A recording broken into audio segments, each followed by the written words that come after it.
Muchas gracias. Muchas gracias a la Asociación de Egresados por esta oportunidad. Gracias a ustedes por asistir a esta charla, a este evento, donde hablaremos de uno de los temas más interesantes que está tomando mucha atención seguramente en los medios de comunicación, en las redes sociales. Se trata de la inteligencia artificial, pero especialmente vamos a enfocarnos en temas de inteligencia artificial generativa, ¿no? Porque la inteligencia artificial tiene muchas áreas y es un campo muy amplio donde están, por ejemplo, el área de computer vision, el área de natural language understanding, NLP, reinforcement learning, la parte de autonomous self-driving car. Es un área muy amplia, pero en esta oportunidad vamos a enfocarnos un poco más en en lo que se llama la I generativa que ha tenido una notoriedad muy, seguramente muy fuerte en este último año y tal vez 2 años. Ha tenido un alcance muy grande, ¿no? Si ustedes han oído hablar, por ejemplo, de lo que son los Large Language Models o los Foundational Models o ChatGPT, ¿no? Seguramente ChatGPT es un término común, BART, estos productos que han sido creados o DEL es un modelo que convierte lo que es el texto en imágenes o imagen o party o los modelos Stable Diffusion. Todos estos modelos son parte de la I generativa, ¿no? Entonces, vamos a hablar de estos temas y bueno, gracias a nuestros invitados vamos a cubrir algunos de estos temas. Empecemos con un primer bloque donde hablaremos un poco de los inicios, eh, cuál es la disrupción de estos modelos en la actualidad. Y para esto voy a invitar a Genghis que nos pueda compartir cómo y para qué se está usando la I generativa. Si nos puedes un poco ilustrar sobre esto, Genghis.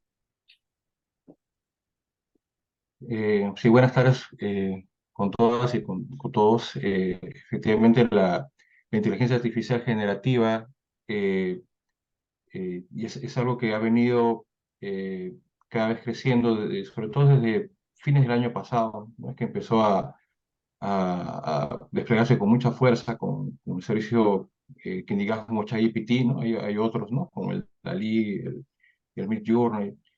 Eh, y estos pues han generado realmente una disrupción, ¿no?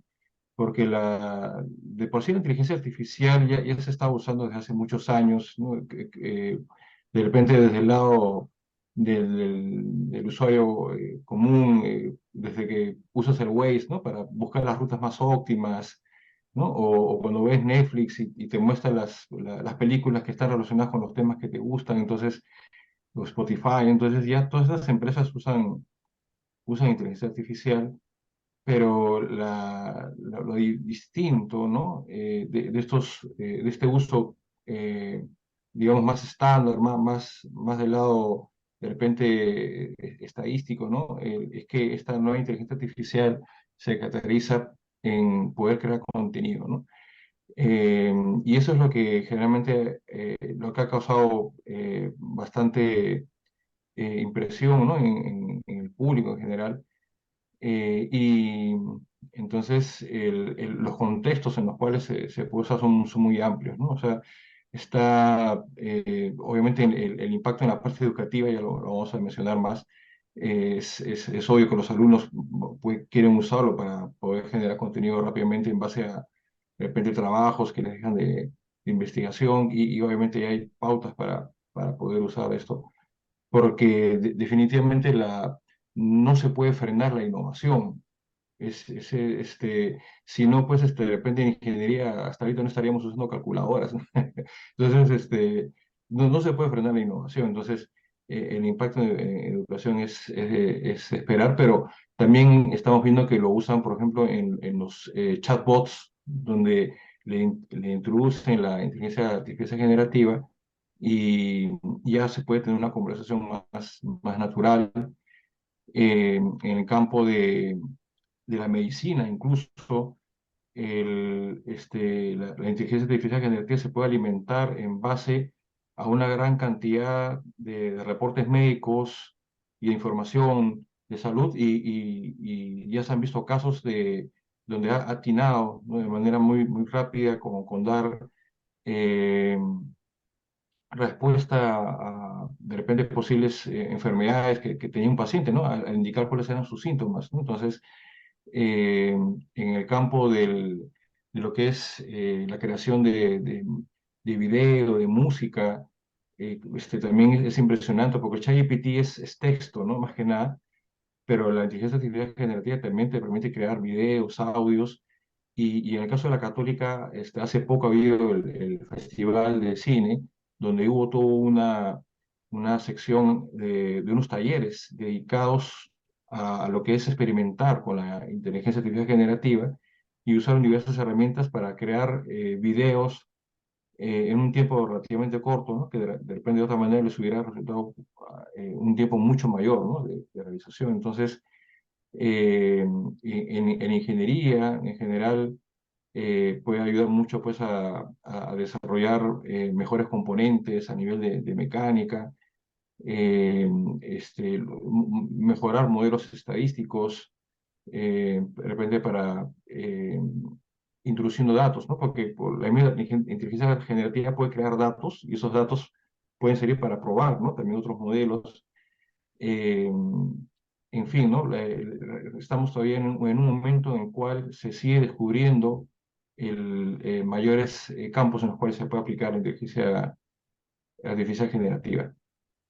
Sí, definitivamente. Definitivamente hay muchos campos y también en este aspecto tenemos que analizar un poco el futuro, ¿no? ¿Qué cosa nos espera? ¿Qué cosa podemos previsionar que pueda suceder con la inteligencia artificial, ¿no? Hace unos años, Murray Sanan en su libro The Technological Singularity empezaba a hablar de que en algún momento la inteligencia artificial sobrepasaría la inteligencia humana, ¿no? Empezaría a dominarlo.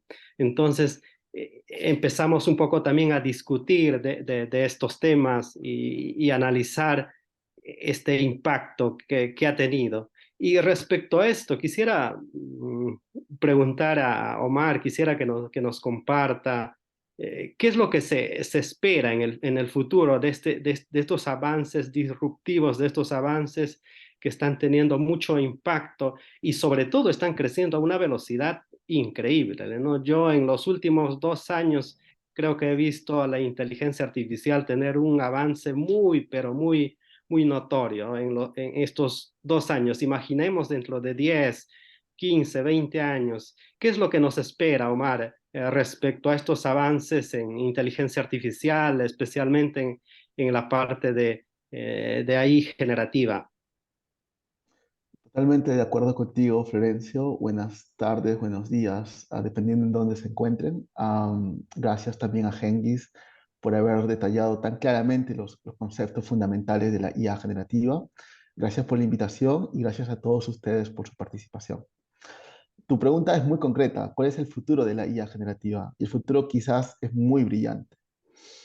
Empecemos hablando de que existen dos tipos de IA. Una IA generativa y una IA discriminativa, lo cual curiosamente se parece mucho al cerebro izquierdo y derecho del cerebro humano, ¿no? Estamos hablando que el cerebro izquierdo es muy analítico, mucho de predecir una clase con respecto a otra, reconocer objetos. Bueno, eso es lo que teníamos antes de este auge de la IA generativa. La IA generativa entonces se parece mucho al cerebro derecho, una parte más creativa, una parte más artística, una parte que incluso nos invita a crear nuevas cosas basado en influencias anteriores. Me explico. La IA generativa permite crear contenido. En una época como la que vivimos, en la cual la generación de contenido es incluso un trabajo per se, La IA generativa nos permite, entre otras cosas, democratizar el lado artístico del ser humano. Hablamos de un concepto llamado co-creation o creación cooperativa con los algoritmos. Entonces, la IA generativa nos permitirá democratizar el lado artístico que estaba solamente reservado para gente que podía dibujar bien, que podía escribir bien, que podía tocar un instrumento de forma correcta, ¿no? ¿Qué nos espera de la IA generativa? Un futuro en el cual cada uno podamos acercarnos un poco más a ser ese cantante que quisimos ser y que no pudimos, a crear cuadros interesantes con poco conocimiento técnico sobre incluso cómo mezclar colores. Estamos hablando de un asistente artificial casi perfecto. Ustedes se acuerdan de Alexa, ustedes se acuerdan de Siri, le llamábamos Smart Assistants, ¿no? Asistentes inteligentes. Este asistente inteligente te permitía saber, por ejemplo, si te llegó un correo, te permitía saber, por ejemplo, cuándo iba a llegar un paquete en Amazon o incluso el clima fuera de la casa. Bueno, estamos hablando de agentes 2.0, es decir, que te vamos a tener un Siri mucho más inteligente, mucho más personalizado, que ya incluso nos dirá, oye, de repente te conviene reunirte con tal persona en tal fecha, es decir, ya a un nivel incluso de crear el email para generar una invitación. Estamos hablando incluso de agentes que podrán ponerse de acuerdo entre ustedes o entre nosotros para decidir cuál es el tema a conversar e incluso cuál es el mejor momento del día para hacerlo, ¿no? La IA generativa es ciertamente el asistente perfecto, esta persona que ciertamente nos ayuda a escribir mejor, a dibujar mejor, a crear canciones, a crear poemas y en otras cosas también, incluso con fines terapéuticos. Mucha gente que yo conozco empieza su día contándole a ChatGPT qué piensa hacer y cuál es el orden correcto en la cual éste debería ejecutar sus tareas, ¿no? Por otro lado, una parte muy interesante que todavía no se habla mucho es del diseño de materiales y de proteínas. La creación de la vacuna para el COVID-19 duró alrededor de un año, entre otras cosas porque requiere de un proceso de ensayo y error demasiado intenso, ya que toca organismos vivos.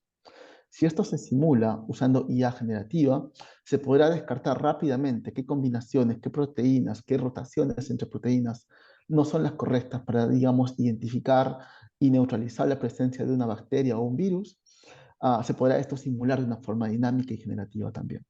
Pero también podemos simular y generar materiales a nivel molecular que de repente sean impermeables, que de repente sean más propensos a no doblarse o que incluso no sean, digamos, inflamables, ¿no? Entonces, la IA generativa nos invita a un futuro muy brillante en el que quizás la mayor importancia radique en que no que reemplaza al ser humano, pero que permite ser el asistente que pueda, digamos, ayudarle a hacer tareas que hasta hace poco nomás parecían muy difíciles de lograrse. Sí, definitivamente. Definitivamente, el futuro es brillante y se verán muchos avances que ayudarán seguramente a la humanidad y se habla también de reemplazar algunos roles, algunas profesiones. Pero hablemos también de temas éticos, ¿no? Hay temas éticos que considerar. Por ejemplo, ahora a partir de texto se pueden generar imágenes, ¿no? Imágenes, y esas imágenes no se sabe si son reales o falsas. Pueden crear imágenes que no son, que distorsionan la realidad. O por ejemplo, ChatGPT, el exceso ChatGPT te puede dar respuestas que en la jerga de estos temas se dice hallucinations, ¿no? Donde se ha inventado una respuesta de un planeta que existe, que personas viven por ahí, se inventa de las respuestas, ¿no? Entonces, todo esto la I tiene un impacto y un futuro brillante, pero también hay límites éticos, seguramente, a los cuales tenemos que considerar y tenemos que poner, ¿no? Lo que llamamos responsible AI. ¿Podrías un poco también, si bien es cierto el futuro es brillante, también podrías hablarnos, Omar, de la parte un poco ética, de las restricciones, de las limitaciones éticas que tenemos que considerar en este tema? Con todo gusto, estimado Florencio. Am, si estamos hablando de la generación de contenido y este contenido es realista, ¿qué es lo que separa finalmente la realidad de la ficción, ¿no? Es decir, mm, algo que muchas veces no nos damos cuenta es que todo el contenido que generamos y que consumimos está actualmente digitalizado. Y si está actualmente digitalizado, puede ser modificado usando un procesamiento de software. Los datos finalmente son información. Es decir, la foto que tomamos, el audio que estamos generando en este momento, si este video se sube, por ejemplo, a Internet, eventualmente será consumido por GPT-5 probablemente y podrá, digamos, ser ayudado para generar audio, para generar videos, por ejemplo. En ese sentido, si todo puede ser digitalizado y por lo tanto modificado o alterado e incluso hoy en día generado nuevamente, ¿qué es lo que separa la verdad de la mentira o de la desinformación, ¿no? No sé si ustedes se acuerdan, hace varios años, una foto que a mí me marcó bastante. Se discutía, por ejemplo, la presencia de un expresidente llamado, apellidado Vizcarra, ¿no? Y se discutía, por ejemplo, si, digamos, tenía el apoyo suficiente de la población. En la mañana siguiente, una foto rodó todas los noticieros. Y era él y detrás toda la plana del ejército dándole su apoyo, ¿no? Era una foto, no había texto, era solamente en el momento adecuado la imagen correcta para, digamos, callar cualquier posibilidad de un golpe de Estado en el Perú. Entonces, imagínense si esa foto hubiera sido falsa, hubiera sido generado con Midjourney, por ejemplo, ¿no? Entonces, hoy en día, el problema ético de la IA generativa está en la desinformación. Está en el hecho, por ejemplo, de que generemos cosas que puedan tomarse como evidencia y que puedan generar golpes de Estado, que puedan incluso violar la privacidad de la gente o incluso su propia seguridad. Muchos de nosotros hemos escuchado noticias donde, por ejemplo, llama gente por teléfono con la voz, por ejemplo, de una persona conocida y te da determinada noticia, pero no es verdad, es un algoritmo que está detrás. Si tú prestas atención, puedes escuchar de repente palabras que no usualmente dice, o incluso de repente pequeños cortes de voz que indican una falta de entrenamiento, ¿no? Del modelo. Entonces, quizás respondiendo a tu pregunta, el límite ético de la IA generativa está en el riesgo que ésta puede suponer para generar información que pueda o confundir o incluso ser usada como evidencia en juicios de valor en la media o incluso en conversaciones diarias con la gente, ¿no? Nadie quiere, por ejemplo, que suplante nuestra identidad. Y también existen aspectos éticos, incluso a nivel educativo. Hace poco, por ejemplo, yo escribía un artículo de opinión en El Comercio, de hecho se lo voy a mandar en este momento, donde teníamos la siguiente noticia. Básicamente lo que hicimos fue correr ChatGPT con los exámenes de admisión de la UNSA, la Universidad Nacional de San Agustín, de la San Marcos y también de la UNI. La idea era saber si ChatGPT podía entonces pasar los exámenes de admisión de estas universidades, ¿no? Y la implicancia que esto podía sugerir para esto. Entonces, se los mando en este momento acá en el chat. La idea era concreta porque demostramos a través de experimentos de que ChatGPT, en este caso GPT-4, que es la versión siguiente a ChatGPT, podía entrar a todas las carreras de sociales de San Marcos y de la UNSA, por ejemplo. Y podía entrar a todas las carreras de biomédicas, menos medicina, enfermería, y una más que se me está pasando seguramente. Entonces, cuando uno ve este tipo de evidencia, ¿qué significa ser un estudiante en tiempos de ChatGPT? ¿Qué significa ser una universidad? ¿Cuál es el aspecto ético de ser una universidad si un algoritmo puede pasar el examen mejor que un ser humano? ¿Estamos hablando de nuevos métodos, por ejemplo, de hacer trampa en exámenes? ¿O estamos hablando que necesitamos redefinir, por ejemplo, el proceso de admisión incluso? Porque quizás este proceso de admisión tradicional está premiando la memorización y no el sentido crítico de las personas. Esta memorización que ciertamente es mucho más fácil ser realizada para un algoritmo, ¿no? O para un algoritmo generativo. Entonces, yo les dejo ahí sobre la mesa varias preguntas para que podamos entre nosotros responder después durante la etapa de preguntas y respuestas. Pero resumiendo, el aspecto ético de esto toca cosas en la educación, en la salud de las personas, en su propia seguridad y también en una gran cantidad de desinformación que por primera vez puede ser automatizada. Sí, sí, definitivamente. El tema que has puesto como ejemplo, el impacto en la educación, yo creo que es un tema que tenemos que, podemos seguir hablando de este tema. Y sobre esto quisiera invitar a Gengis para seguir conversando porque afecta mucho a la educación. La pregunta que hacías, ¿qué cosa significa ser estudiante en estos tiempos, en estos tiempos de la I? Entonces, invito a Gengis a darnos una perspectiva de cómo está afectando esto. Y si puede también compartirnos experiencias de qué medidas se están tomando en la universidad, en nuestra universidad, sobre estos temas y desarrollar el impacto educativo en una universidad de estos temas de inteligencia artificial, Gengis. Este, ¿Me pueden escuchar? Creo que mi internet se puso un poquito lento. Sí, por un ¿Está bien? momento se puso lento, pero ahora te podemos escuchar. Ya. Sí. Sí, bueno, efectivamente el tema de educación es crítico. eh, y como mencionaba antes, pues no, tampoco podemos frenar la innovación, ¿no?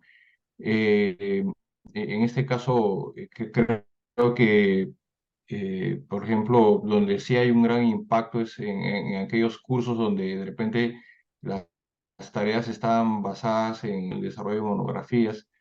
Ahí pues creo que donde si el profesor había indicado que había que hacer un tema sobre diversos artículos, bueno, de repente se puede ver tentado, ¿no? A hacerlo rápidamente con un herramienta tipo ChatGPT y sin realmente emplear mayor esfuerzo, ¿no? Entonces, creo que, sin embargo, pues a lo que se le pide a los alumnos es de que tengan en cuenta que la inteligencia artificial generativa, la información que brinda no necesariamente es cierta, es válida, y tiene que contrastarla, ¿no? Tiene que contrastarla con documentación real, oficial.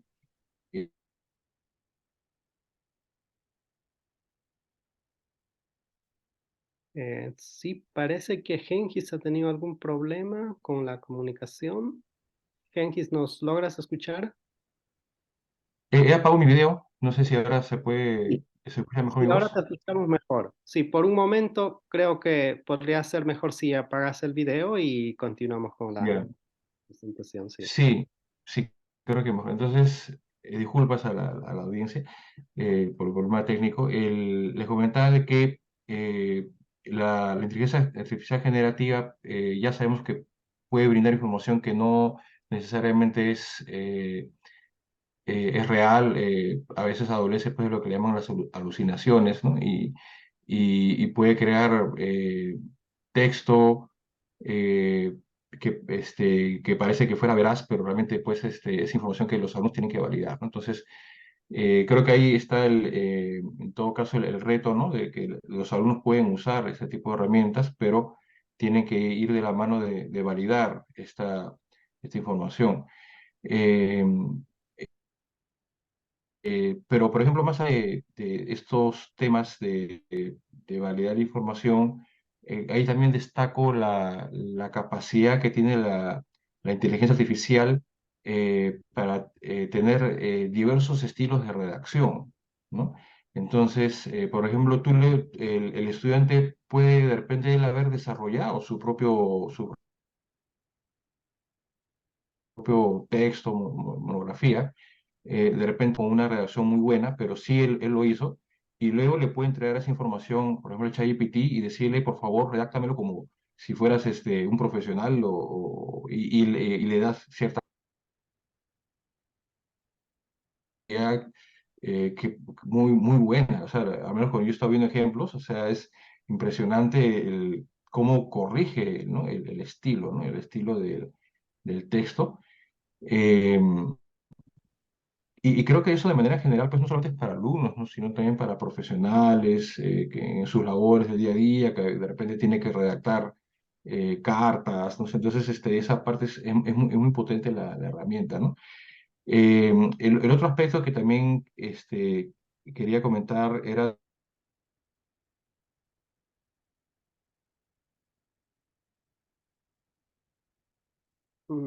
Creo que tenemos problemas con Gengis. Esperamos un Ah, pero momento.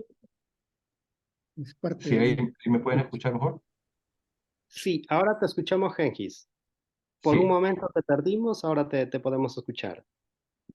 sí, perdón. Entonces, les comentaba de que herramientas de inteligencia artificial generativa, las que están disponibles para el público, en realidad son herramientas que se han desarrollado en base al análisis de una gran cantidad de datos, ¿no? Entonces, ahí también hay que tener en cuenta que en función de los datos que se les brinden estas herramientas, pueden tener sesgos también en sus respuestas, ¿no? Entonces, hay que tener eso en cuenta porque justamente desde la manera como te redacta textos o como te pone imágenes, ¿no? O sea, definitivamente va a tener influencias, ¿no? Va a tener influencias desde los datos de los cuales ha sido alimentado, ¿no? A su vez, ¿qué significa? Que creo que aquí también es una oportunidad para que podamos experimentar con estos modelos le llaman los grandes modelos de lenguaje, para poder alimentarlos con data que sea propia, ¿no? Que sea propia de nuestro país o de nuestros contextos, para que esta inteligencia artificial pueda generar contenido, pero a partir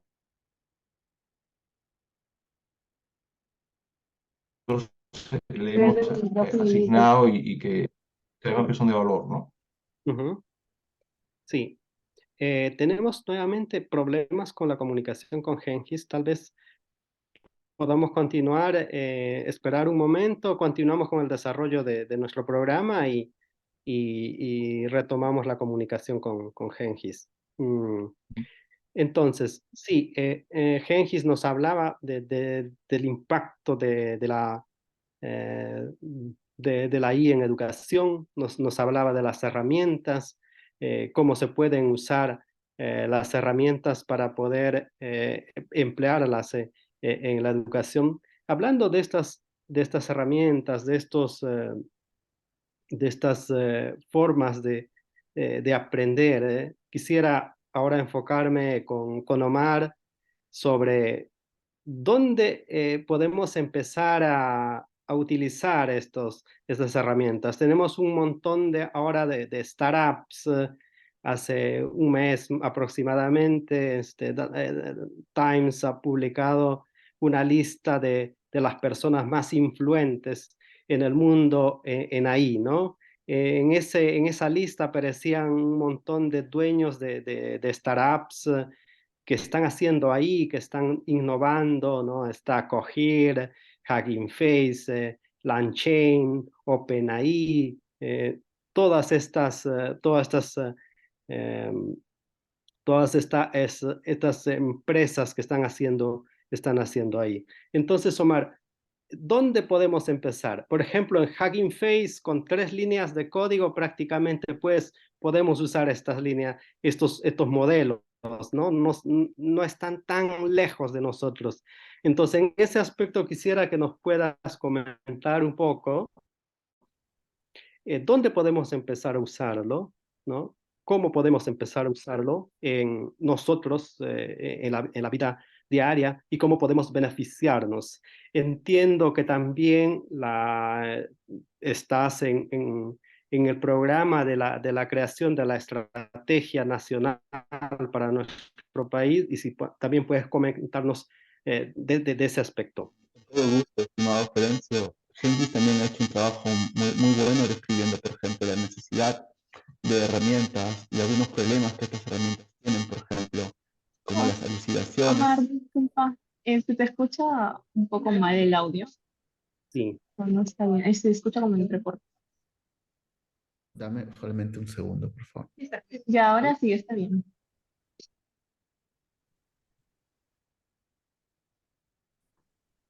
Esperamos un momento, Omar. Mientras tanto, creo que también hemos recuperado a Genghis.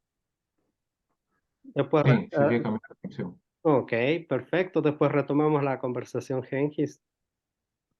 Esperamos un momento, Omar, que ajuste un poco el tema del audio. ¿Me escuchan bien ahora? Sí, Sí, sí, sí, Sí, sí, sí. te escuchamos bien. Te escuchamos bien, Omar. Genial. De forma muy corta solamente para tener preguntas más adelante. La, la, mm, un algoritmo de inteligencia artificial se compone de varias partes, principalmente tres: los datos, el cómputo y el algoritmo. Cuando uno quiere hacer inteligencia artificial, uno tiene que tener datos, ¿no? Que pueden ser datos que se encuentran en Internet, o como dice Genghis, tener, por ejemplo, datos peruanos o datos particulares o datos de un problema en específico. Interesantemente, los algoritmos que tanto resaltamos como ChatGPT o como Midjourney, con el tiempo se vuelven commodities. Es decir, se empiezan a crear modelos de lenguaje abierto, modelos abiertos de guía generativa, que ya empiezan a estar al alcance de las personas. Por eso, como tú dices, con 3 líneas de código puedes instanciar un modelo y conectarlo con una base de datos y directamente empezar a tener predicciones, ¿no? Y también necesitamos recursos como tarjetas GPU o tarjetas gráficas que permitan correr estos modelos de forma rápida. Afortunadamente, estos tres componentes hoy en día están libres en Internet. Uno puede usar Google Colab y llamar a estas 3 líneas que dices de código. Uno puede encontrar rápidamente ejemplos de datos y uno también puede, por ejemplo, acceder a distinta información acerca de cómo correr todos estos componentes. Interesantemente, en esta mezcla, lo difícil es acceder a datos interesantes y que representen un problema real en las personas, ¿no? O en la sociedad. En ese sentido, la Estrategia Nacional de Inteligencia Artificial resaltaba la importancia de los datos. De hecho, existe una Estrategia Nacional de Datos Abiertos, la cual corría en paralelo y ambas se alimentaban y cooperaban entre ellas para brindar soluciones correctas a la población. En ese contexto, es difícil hablar de IA si uno no tiene datos. Y quizás el enfoque correcto y el rol del Estado debería ser agrupar estos datos que vienen de colegios, que vienen, por ejemplo, de sectores de la salud, que vienen, por ejemplo, de sectores como, por ejemplo, el Poder Judicial, y ponerlos de forma abierta para que investigadores y startups o empresas puedan crear modelos de servicio y puedan ciertamente, a través de la oferta y la demanda, generar servicios para la población, ¿no? Entonces, la Estrategia Nacional de Inteligencia Artificial hacía mucho enfoque en los datos, pero sobre todo en el poder de la inteligencia artificial para crear trabajos en Perú. Creo que este es un ámbito que no ha sido tan explotado últimamente por las autoridades, pero digamos, estamos quizás ante la cuarta revolución industrial. Y si es que esto es así, estamos hablando de una gran posibilidad de crear ciencia y tecnología para crear luego puestos de trabajo orientados a la ciencia y a la ingeniería. Entonces, yo les invito a que puedan, por ejemplo, ver el documento siguiente cuando tengan tiempo después de esta reunión, donde pueden ciertamente entender en detalle la Estrategia Nacional de IA, las prioridades que hemos definido, el plan de 5 años que hemos generado y ciertamente cómo se relaciona esto a cada uno de los aspectos económicos del país, como la minería, la pesca, la agricultura, además de distintos ámbitos donde la población puede verse beneficiada, como los hospitales, la educación y también el Poder Judicial. Sí, definitivamente, definitivamente. Gracias por compartirnos el trabajo que estás haciendo. Gracias también, Genghis, por habernos compartido lo que se hace en la universidad, el impacto que tiene en la educación. Y bueno, este tema de la I es un tema muy, muy interesante, muy apasionante, que tendrá seguramente mucho que hablar, ¿no? Algunas, algunas profesiones, algunos roles que tenemos serán cambiados, ¿no? Serán reemplazados seguramente. La inteligencia artificial está teniendo un impacto social económico muy grande. Y es muy interesante que podamos todos estar ahí, entrar a ese mundo, porque dentro de unos años hablar de estos temas será tan común como abrir seguramente un documento Word. Ok, muchas gracias. Agradezco mucho a nuestros ponentes por esta charla donde hemos compartido estas experiencias, estos temas muy relevantes. En este momento quisiera abrir un poco el panel a las preguntas, ¿no? A las preguntas de los participantes para poder seguramente brindarles más información y ampliar los temas que hemos podido cubrir en esta conversación. Entonces los invito a hacer las preguntas a todos los que estén interesados. Si han encontrado dudas en nuestra presentación, algo que aclarar o desean ampliar algunos temas de los cuales hemos hablado, nos gustaría un poco saber su opinión mediante las preguntas. Por favor, los invito a poder participar. Pueden escribir en el chat de esta reunión las preguntas que tuvieran. Buenas tardes. Primero para felicitarlos por la exposición. Me parece interesante. Quisiera hacer algunos comentarios sobre esto, ¿no? Hay varios aspectos como se llama, que se han presentado y que es bueno retomarlos para discutir un poco mejor. Por ejemplo, Omar Flores habló primero sobre la realidad y la ficción, ¿no? Entre lo que dice. Y efectivamente, a veces se exagera justamente sobre esto, ¿no? La prensa a veces no está muy informada, entonces exageran sobre esto. Se habla, por ejemplo, de la guerra de los mundos, el sexo entre los robots, etcétera, etcétera. Entonces, eso no está bueno tampoco, ¿no? Entonces, esas exageraciones tampoco no están buenas. Yo creo que hay que informar, es cierto, pero no con tantas exageraciones. En segundo lugar, también se ha hablado algo sobre la universidad. Efectivamente, es una gran preocupación de la universidad, pero no tanto en las evaluaciones, ¿no? Porque la evaluación después de todo es una parte ¿cómo se llama?, del proceso educativo. Yo creo que tendríamos que ver cómo la universidad puede aprovechar más bien esto para que el estudiante pueda ampliar su conocimiento, ¿no? No estar pensando, por ejemplo, cómo lo va a evaluar o qué cosa van a copiar, ni nada, ¿no? Hace tiempo venimos en esto, cuidándonos cómo vamos a hacer para que los alumnos no copien. En otros países ya ni siquiera se preocupa por eso y los adelantos van fuertes, ¿no? Entonces, es otra cosa que también hay que tener en cuenta. La pandemia nos ha enseñado eso, ¿no? 2 años hemos estado pensando cómo íbamos a evaluar soy profesor de la Católica, cómo íbamos a evaluar a los estudiantes. Nos pasamos el tiempo para ver cómo íbamos a evaluar a los estudiantes, sin embargo, no pensamos cómo íbamos a presentar los conocimientos. ¿Se dan cuenta? Entonces, eso es también otra cosa que tenemos que hacer. Yo creo que la universidad, frente a esto, debería tomar en cuenta cómo se va a interconectar entre las facultades.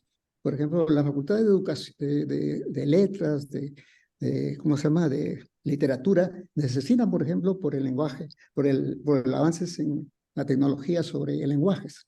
Entonces, ¿por qué no aprovechar, por ejemplo, con algunos de ingeniería que conocen esto sobre los programas, sobre los algoritmos, etcétera? Después, otra cosa que también es importante, por ejemplo, es sobre lo que nos hablaba Omar, sobre lo que están haciendo el Estado ¿cómo se llama?, para aprovecharlo. Pero quisiera que nos cuente también qué relación tiene, cómo están relacionando eso con las universidades. No hay nada de eso, se dan cuenta. La universidad está por su cuenta y el Estado por su cuenta, ¿no? Cuando esto es algo universal, ¿se dan cuenta? Entonces, ¿sí? Claro. Entonces, ahí, por ejemplo, esa es otra falla, ¿no? Pues siempre. ¿Por qué no aprovechar, por ejemplo, las universidades? Si las empresas ahorita, como siempre, nunca han aprovechado las universidades, se han aprovechado ya cuando el alumno está terminando, pero no le han ayudado para formar los estudiantes. Entonces, no Sí. caigamos en eso, no caigamos en Definitivamente. eso, ¿no es cierto? Ujú, Entonces, hay varios aspectos que tenemos que tener en cuenta. Lo que ha dicho Omar también es cierto. Aquí hay un gran desafío. ujú, Primero, la gran cantidad de datos que se tienen que no tenemos que desaprovechar. Si no vamos a, claro, debemos formar data, ¿no? Tenemos que formar data, pero aprovechemos lo que ya está. Los, después de todos los conocimientos son universales. No ujú, pensemos, pues, tenemos que pensar de datos que tenemos que acá, efectivamente, pero primero pues, aprendamos bien y para eso tenemos los algoritmos, tenemos los datos que son universales y que a veces no se tienen. Por ejemplo, ustedes pueden ver de que el chat GTP, no pueden ustedes correrlo porque no tienen la data. Ustedes conocen los algoritmos o las redes neuronales como los transformers que son los que tienen, en los cuales se basa el chat GTP. Entonces no los pueden correr porque usted no tiene la data, porque para tenerla, correr por esos algoritmos, son ujú. miles de millones de parámetros. Y para miles de millones de parámetros necesitan miles de millones de datos, porque si no, no funcionan los programas. ¿Se dan cuenta? Entonces, eso también es otra cosa. Pero pensemos, pues, cómo vamos a llegar, primero, cómo vamos a llegar al alumno. Tal. Otra cosa también es la ética, ¿no? También, estamos preocupados también, por ejemplo, cómo vamos a hacer, efectivamente, ¿no? Con las figuras pornográficas, cómo vamos a hacer eso, cómo vamos a quedar sin trabajo, etcétera, etcétera. Todo el tiempo ha Ujú. sido así. La primera, la segunda, la tercera, la revolución industrial, todo ha sido así. Y los teléfonos, cuando recién llegaron, todos pensaban que se iban a quedar sin trabajo. Pero Sí. pensemos de otra manera, pensemos bien cómo podemos aprovecharla. Por ejemplo, en educación, ¿cómo se puede aprovechar en educación esto? Claro, ¿para qué? Definitivamente. Para alumnos de repente pues le podemos ir, en fin, hay bastante para conversar sobre esto, ¿no? Sí. Hay Y- y- muchos temas que pero, conversar, claro, Carlos. Hay sí, muchos temas que y- abarcar y conversar. sí, Y gracias por tu comentario. Invitaría en este momento a Omar si nos puede ampliar un poco, está Omar, nos puede claro. hablar de la estrategia nacional y cómo está esto interrelacionado con las universidades, cómo trabajará y esto permitirá seguramente también a Carlos entender un poco más de este tema. Invito a Gracias, Omar gracias. a poder darnos un poquito más de detalle. Muchas gracias, Carlos, por los No, comentarios. no, estoy al servicio. Muchas gracias. Muchas gracias, Carlos, por las preguntas. Estoy en pleno acuerdo con la mayoría de los puntos que has tocado. Yo cuando hice mi doctorado, por ejemplo, en Estados Unidos, imaginarán mi sorpresa cuando nos decían, el examen es con libro abierto, ¿no? Sí, Y teníamos el libro abierto y yo decía, pero en realidad no hubiera estudiado, pero en realidad te medían otro tipo de cosas, ¿no? así es. Creo firmemente de que en un futuro cercano medirán la capacidad que tenemos para trabajar con las máquinas como capacidad, por ejemplo, de académica, ¿no? No será, digamos, oye, ¿cuánto recuerdas de estas fechas? Pero dirá, ¿cómo puedes colaborar con un algoritmo para poder resolver tareas complicadas, ¿no? Respondiendo a tu pregunta de la Estrategia Nacional de IA, nos dimos cuenta de que se necesitan muchas cosas, muchos componentes para que esto funcione, ¿no? Desde una inversión notable en ciencia y tecnología, desde inversión, por ejemplo, en programas de doctorado y de maestría en Perú, hasta, por ejemplo, a supercomputadoras e incluso interconexión de fibra óptica entre ellas. Tú mencionas de que, por ejemplo, la dificultad para entrenar, por ejemplo, ChatGPT o reentrenarlo nuevamente, radica en los datos. Y para particularmente, en la mayoría de casos es así, pero particularmente ChatGPT está entrenado con los datos del Internet. Y hoy en día uno puede acceder, por ejemplo, a C4 de forma libre. C4 es, por ejemplo, un snapshot, una copia de todo el Internet que está versionado, digamos, por mes, ¿no? Entonces, los datos no es tanto el problema, sino son las tarjetas gráficas, la cantidad de hardware que se necesita. Entrenar, por ejemplo, un modelo que es un cuarto del tamaño de ChatGPT, teniendo ChatGPT 175 mil millones de parámetros, requiere alrededor de 10 millones de dólares, Claro. solamente en el uso del hardware, ¿no? Entonces, eso separa notablemente que las universidades no pueden entrenarlo, sino solamente algunas empresas del mundo. Ni siquiera ya hablamos de países, sino algunas empresas o corporaciones que pueden hacerlo. Entonces, yo creo firmemente de que se requiere una comunión, como sucede, por ejemplo, en el Silicon Valley, de empresas, universidad y además estudiantes o población en general, ¿no? Y en ese sentido, la Estrategia Nacional de IA lo que trataba de enfatizar era eso, por ejemplo, cómo primero identificar qué problemas son relevantes, qué problemas tienen datos, el rol del Estado para agrupar estos datos y luego ponerlo disponible a las empresas y a los estudiantes, y finalmente la capacidad que tiene la IA de generar nuevos puestos de trabajo, ¿no?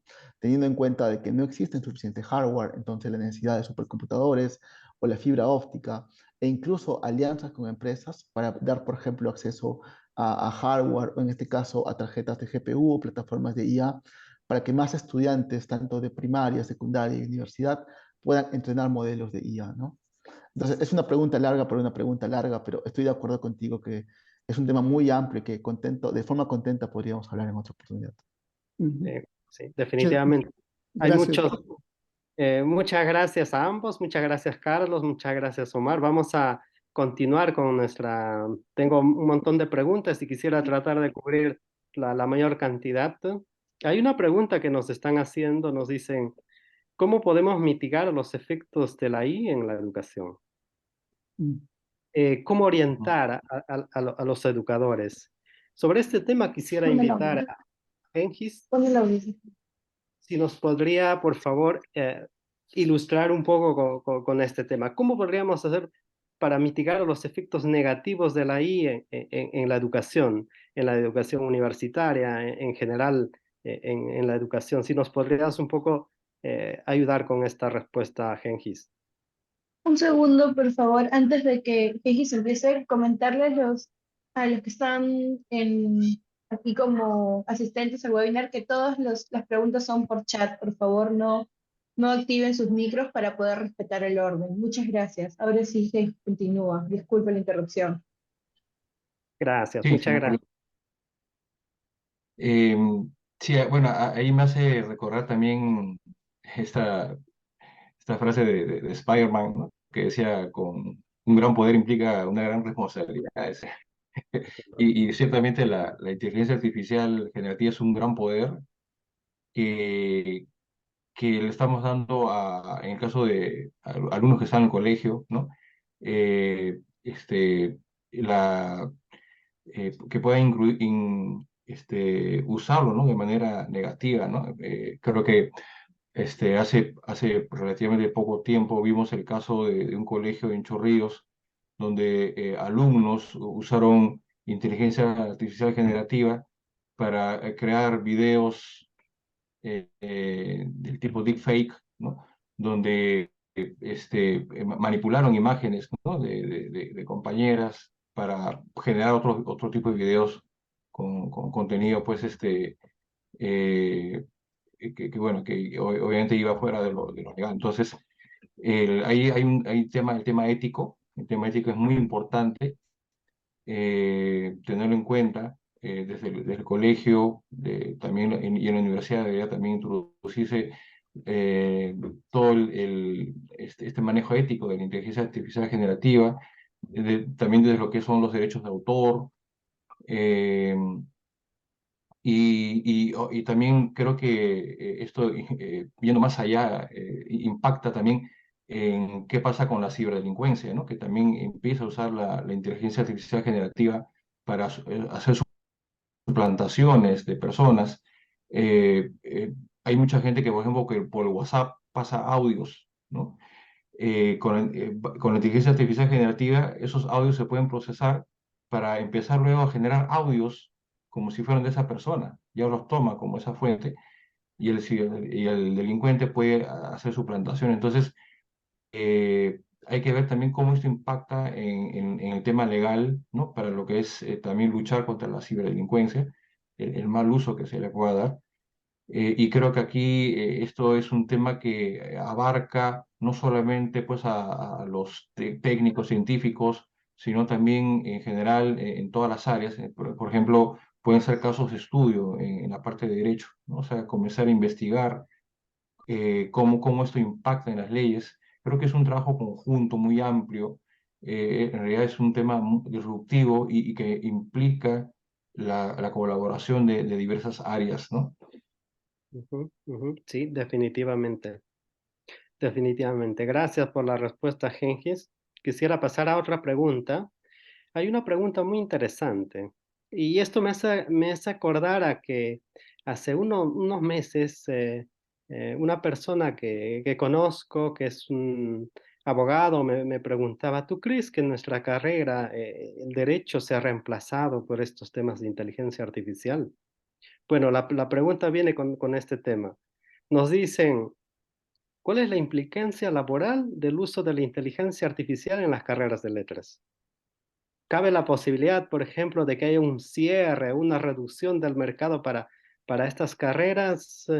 Eh, ¿Cabe la posibilidad de que algunas funciones y roles sean reemplazados? En este aspecto, ¿qué piensas, Omar? ¿Algunas carreras serán reemplazadas? ¿Algunos roles serán reemplazadas? ¿Serán creados otros roles?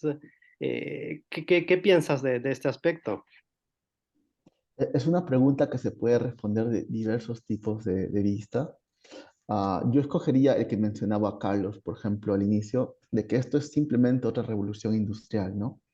Cuando uno analiza la primera revolución industrial que fue con la máquina a vapor, uno se daba cuenta de que en Europa había muchos pueblos que vivían de hacer zapatos, por ejemplo, y que luego tuvieron que desplazarse a centros industriales porque simplemente existía la posibilidad de que se puedan utilizar y escalar, ¿no? A través del uso de máquinas. Y entonces se producían zapatos con una menor calidad, pero a una escala masiva, y máquinas que podían trabajar de repente 24/7, ¿no?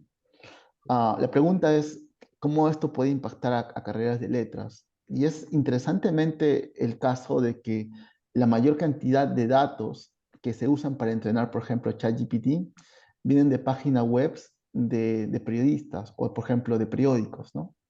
Cuando alguien se pregunta por qué la IA ahora puede generar mejores notas periodísticas, es porque tiene una gran cantidad de elementos de periódicos o de noticias de periódicos o de artículos, ¿no? Eso significa de que si la IA, por ejemplo, esta IA podía haber sido entrenado con una cantidad asombrosa de datos, por ejemplo, judiciales, iba a ser el mismo caso. Podía entonces ciertamente generar mejores sentencias o de repente sentencias que tengan cierto sentido común a nivel casi de un ser humano, ¿no? ¿Puede esto generar una reducción en el mercado laboral? Y yo creo que sí, porque eso sucedió también antes en otras revoluciones industriales. La gente que sabe de estos temas habla de una etapa de 10 años de ajuste, en el cual, por ejemplo, las profesiones cambien y no ciertamente se eliminen, pero ciertamente cambien a que sean más productivas con el uso de la IA. Si la demanda es constante y tenemos un conjunto de personas que son más productivas, eso significa que se requiere menos cantidad de personas para hacer la misma tarea. Si la demanda es constante, ¿no? Entonces, en profesiones donde la demanda sea constante, ciertamente se necesitará menos personas y por lo tanto habrá la emergencia de menos cantidad de trabajo para esas áreas. Porque ciertamente la gente lo hará mucho más fácil o con menor cantidad de personas, ¿no? Hablamos, por ejemplo, de buscar, por ejemplo, sentencias en archivos gigantescos. Hablamos, por ejemplo, de gente que se dedica, por ejemplo, incluso a radiología, que gente que se dedica a ver en las radiografías, por ejemplo, si existe determinada presencia de una enfermedad. Esto se puede automatizar de forma mucho más rápido. Hablamos de escribir sentencias o contratos. Ya no demorará de repente a 2 horas, pero demorará de repente a 4 o 5 minutos. Entonces es probable, pero el mensaje que yo quiero dar es de que no será la IA el cual reemplace carreras, sino será gente que conoce de IA que haga que sea más productiva. Y la solución a esto es ciertamente aprender nosotros de IA, familiarizarnos con el tema, usar ChatGPT en nuestras carreras y ciertamente hacer una reingeniería misma en nuestras carreras también. Sí, sí, sí. Mm. Completamente de acuerdo contigo, Omar. Completamente de acuerdo. Ok, estamos llegando casi al final de nuestra presentación.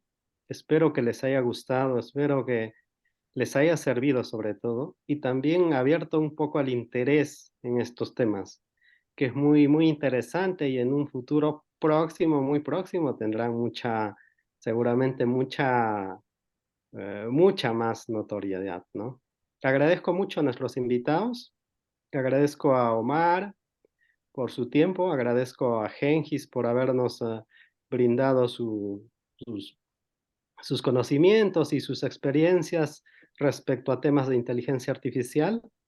Y bueno, de parte de nosotros, muchas gracias y esperamos vernos en otra oportunidad. Paso la comunicación a la asociación de egresados y si tiene que dar un cierre a este evento. Muchas gracias por haber sido parte de este conversatorio. Pues muchas gracias por su excelente ponencia y muchas gracias a todos por participar en el webinar de hoy. Como comentamos al inicio, que nos apoyen contestando con esta encuesta para poder conocer su opinión del webinar de hoy. Recuerda que todos aquellos que nos apoyen con esta encuesta participarán del sorteo trimestral. En estos momentos voy a colocar el link del foro en el chat.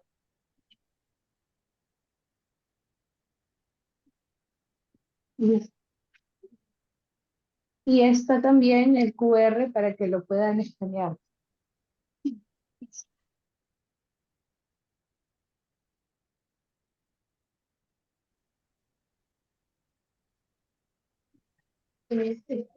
Para todos los asociados hábiles que nos acompañan, estaremos haciendo una entrega de certificado de participación, así como también de la acceso a la grabación de la sesión del día de hoy, junto con el link y acceso a todos los webinars que vimos realizando desde el 2020. Florencia, Kenji y Omar, ha sido un gusto en realidad tenerlos en este espacio. Muchas gracias nuevamente. Muchas gracias. Muchas gracias. No se olviden de seguirnos también en nuestras redes sociales, en la página web, para enterarte de los siguientes. Muchas gracias. Siempre creciendo, siempre inspirando, siempre conectando, siempre estamos por. Hasta la próxima. Gracias. Gracias. Hasta luego.